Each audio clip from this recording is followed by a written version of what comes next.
Assalamualaikum warahmatullahi wabarakatuh. Perkenalkan, nama saya Ramita Ramawati dengan NIM 12122000165.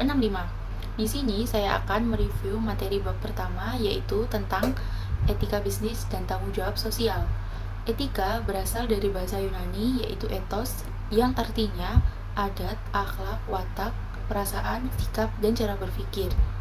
Etika bisnis sendiri yaitu berkenaan dengan masalah penilaian terhadap kegiatan dan perilaku atau tindakan bisnis dengan acuan pada kebenaran dan kejujuran dalam berbisnis. Selanjutnya adalah tanggung jawab sosial perusahaan. Di sini perusahaan harus bertanggung jawab terhadap yang pertama adalah pelanggan. Perusahaan memiliki tanggung jawab sosial atau social responsibility ketika menghasilkan produk dan menjual produknya. Yang kedua yaitu karyawan. Perusahaan memiliki tanggung jawab terhadap karyawan guna memastikan keselamatan, perlakuan yang semestinya, dan peluang yang setara. Yang ketiga yaitu investor. Perusahaan bertanggung jawab untuk memuaskan pemiliknya atau investor, pemegang saham perusahaan. Yang keempat yaitu kreditor. Perusahaan harus memenuhi kewajiban keuangannya dan menginformasikan masalah keuangan secara rutin dan jika ada permasalahan.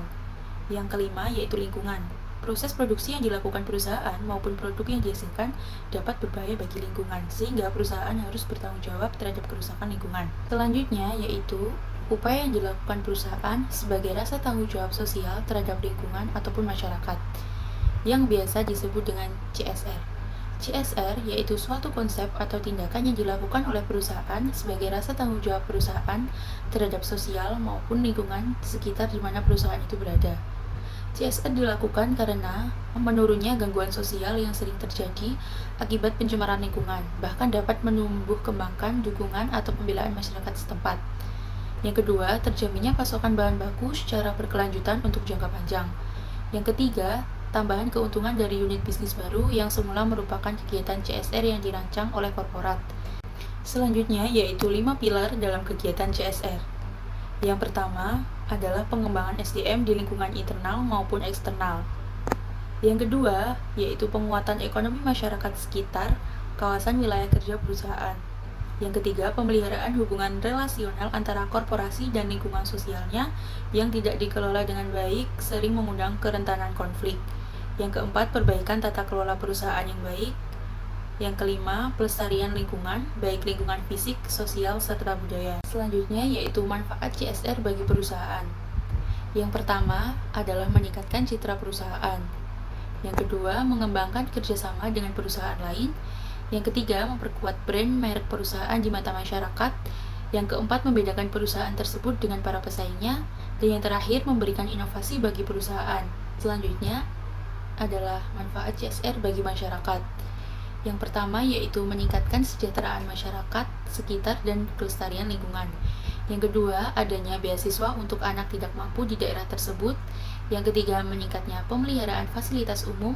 Yang keempat, yaitu adanya pembangunan desa atau fasilitas masyarakat yang bersifat sosial dan berguna untuk masyarakat banyak, khususnya masyarakat yang berada di sekitar perusahaan tersebut berada.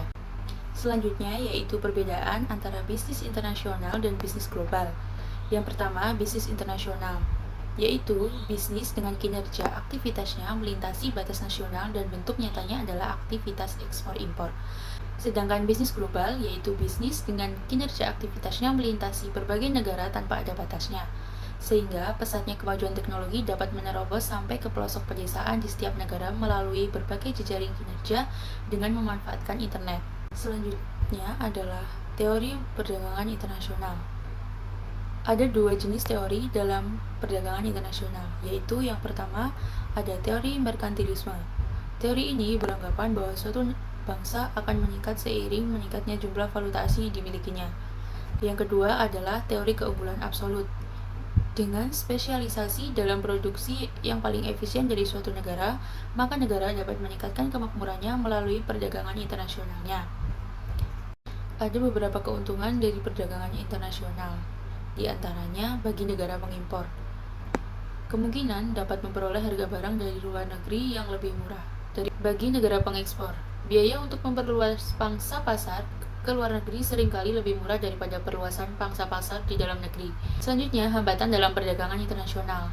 Yang pertama adalah perbedaan bahasa. Yang kedua, kebiasaan sosial. Yang ketiga, perbedaan hukum dan kebijakan, dan yang terakhir adalah perbedaan valuta asing.